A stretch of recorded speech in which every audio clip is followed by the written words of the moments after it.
Now, in this video of LinQ, we will cover the partition operators. Basically, partition operator will do the partition of the incoming sequence, and then after that one of the two, like either the first part or the second part in which it is being splitted or it's being partitioned, will be returned.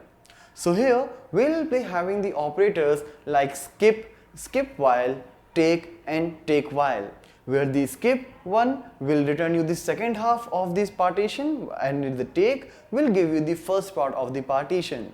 So let's see the practical implementation of these partition operators.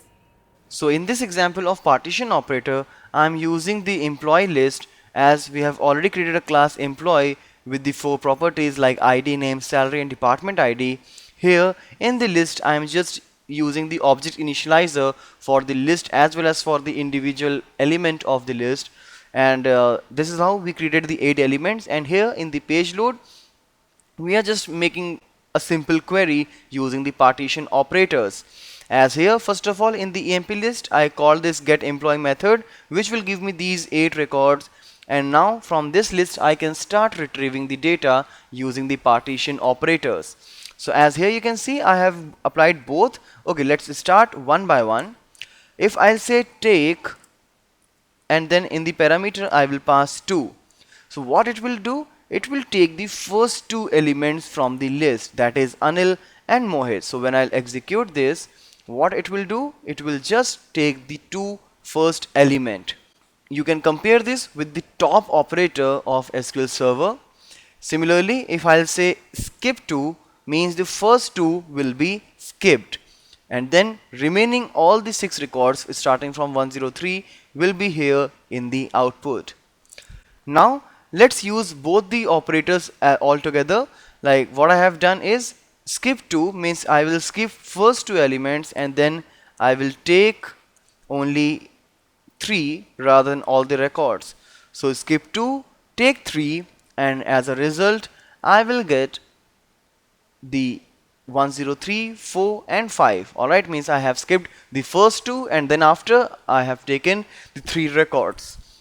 So here, while taking or skipping, I am not specifying any particular condition, but if I want to do the same thing under a condition, I can do that as well. As here I will replace the skip or take with the take while or skip while. As here you can see it's an example of take while. So what it will do, it will take the elements till it is getting department ID 10, as here is the condition like X, that is the employee type parameter, where department ID is equal to 10. So it will keep taking the data unless it will keep getting the one department 10 continuously. As here you can see this and this is having department 10, but as soon as it will get department 20 it will stop searching, as again at right after that I will get department 10 again, but as soon as the first different department will be here, it will not get the record. So let's execute and see. So as I said, the first 2 records are only here because the third record was having department 20, and after that it will stop searching for the elements. Similarly, if I'll say department 20 right here, so let's see what it will do. It didn't show, right? Because in the beginning only it will not get the department 20.